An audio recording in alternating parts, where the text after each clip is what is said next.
안녕하세요. 결혼한 지 3년 차 예쁜 아이와 함께 살고 있는 꼬북 부부입니다. 3월 2일에 다음과 같은 기사가 올라왔습니다. 경매의 낙찰가율이 100% 이하로 내려갔다라는 내용인데요. 이는 최근 아파트 값이 조정되자 경매 시장에도 찬바람이 불기 시작한 것입니다. 저는 이럴 때일수록 경매를 꼭 배워야 된다고 생각합니다. 서울 또는 지방에 내 집 마련을 꿈꾸는 많은 분들에게 저희가 밟아나간 과정과 경매라는 방법도 있다는 것을 소개해 드리고자 영상을 제작하게 되었습니다. 저희는 2021년 상반기에 경매로 서울에 내 집 마련을 하였습니다. 먼저 저희가 경매로 집을 마련하게 된 계기는 평소에 물건을 싸게 사는 것을 좋아하는 저희 부부의 성향에 맞았기 때문입니다. 후진 것을 싸게 사는 것보다는 좋은 것을 싸게 사려고 하죠. 예를 들면 물건을 사기 전에 꼭 하는 절차 중 하나가 중고나라의 새 제품 가격을 검색해보고 인터넷 구매 가격보다 중고나라 새 제품 가격이 싸다면 내고 등을 통해서 더 싸게 사는 거죠. 아무튼 물건을 싸게 사고 싶어 하는 저희가 아파트 역시 싸게 사고 싶었으나 당시에는 불장으로 호가가 최근 실거래가보다 훨씬 높은 상황이었고 거래가 역시 잘 이루어지지 않고 있었기 때문에 금매를 잡을 수도 없는 그런 상황이었습니다. 물론 최선은 빨리 사는 것이 중요했겠으나 당시에는 자금도 안 되고 여러 가지 상황이 집을 살 수 없는 상황이었기 때문에 2021년 당시에 최대한 싸게 살 수 있는 방법으로 찾아본 것이 경매였습니다. 제가 생각하는 경매의 장점 첫 번째는 싸게 살 수 있다. 두 번째는 대출이 KB 시세의 40%가 나온다. 세 번째는 자금 조달 계획서를 쓰지 않는다입니다. 경매의 단점 첫 번째는 현재 전세를 살고 있다면 전세금을 제외한 나머지 돈으로 잔금 납부를 완료해야 한다는 점입니다. 두 번째, 명도에 어려움이 있을 수 있다. 세 번째, 낙찰받고자 하는 집의 내부를 직접 보지 못하고 입찰해야 한다. 경매의 단점을 커버할 수 있다면 장점이 너무나 큰 것이 바로 경매인 것이죠. 경매에 도전하기 위해 책을 몇 권 찾아 읽었습니다.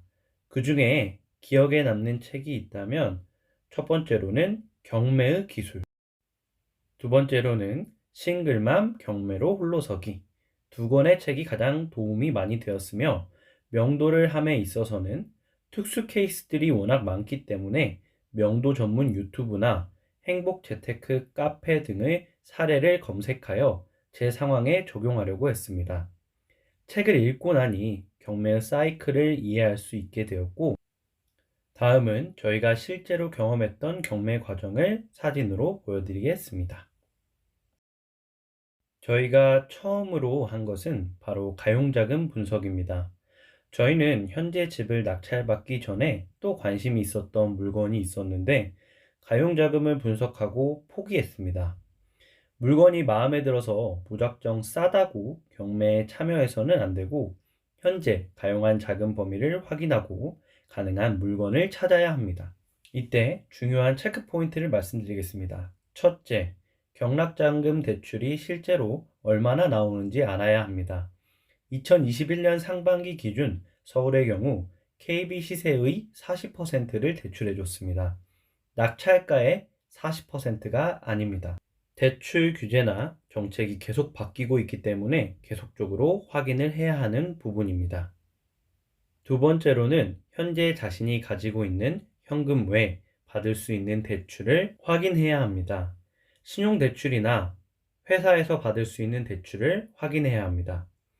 기업 같은 경우는 기업에서 저금리로 대출을 해주는 경우도 있고, 만약 공공기관이나 공무원인 경우에는 각 기관에 연금담보대출이나 공제회 대출 등 각 직업군에서 따로 받을 수 있는 대출을 대출 금액이 얼마인지 한도를 확인하셔야 합니다. 소득 범위 내에서 이자를 해결할 수 있는지 확인하는 것은 기본이겠죠. 세 번째, 현재 전세로 거주하고 계시는 분들 중 전세금을 가용자금에 포함시키려고 하시는 분들이 있는데 절대 안 됩니다.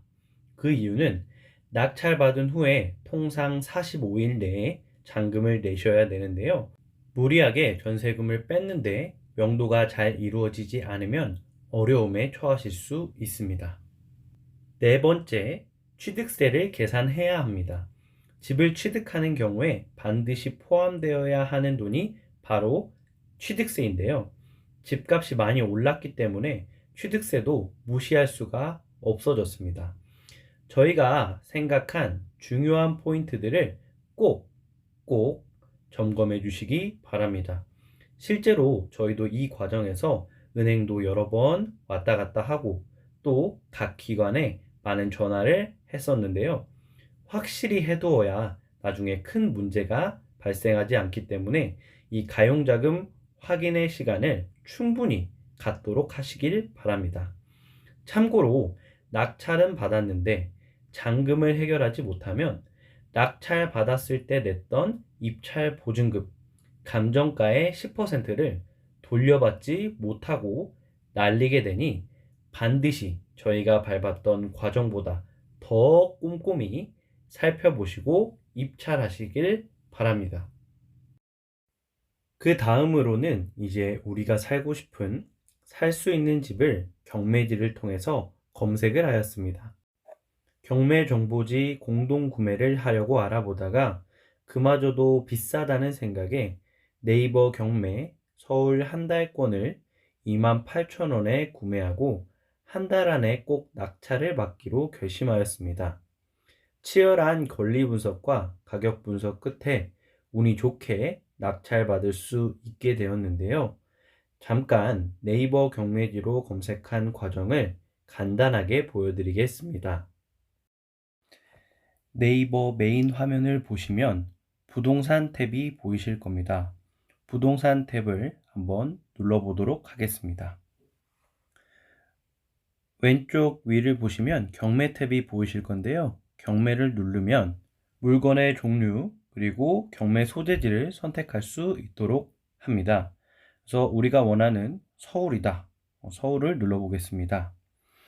보시면 매각기일 순서대로 정렬을 할 수도 있고 또는 지역을 세분화해서 내가 가고 싶은 동네, 예를 들면 성북구 이런 식으로 정렬을 할 수도 있게 됩니다.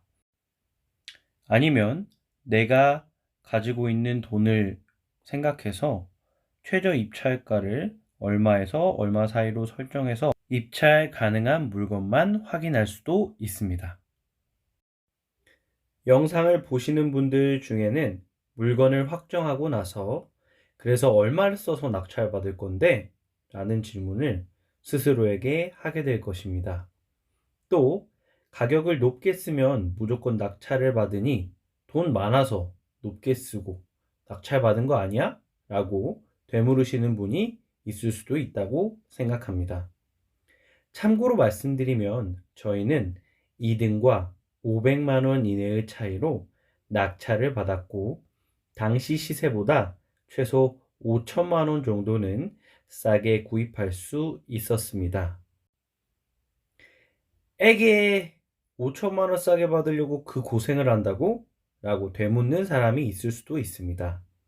사회초년생 그리고 신혼부부에게 5천만 원을 모으려고 한다면 정말 오랜 세월이 걸릴 것입니다. 또한 두세 달 정도 공부해서 평생 써먹을 수 있는 경매의 기술을 익혀 놓은다면 꼭 낙찰을 받지 못하더라도 살아가는 데 큰 도움이 될 수 있을 것이라는 생각이 듭니다. 다음 영상에서는 저희가 실제로 입찰 가격을 분석하는 과정을 담아보려고 합니다. 감사합니다.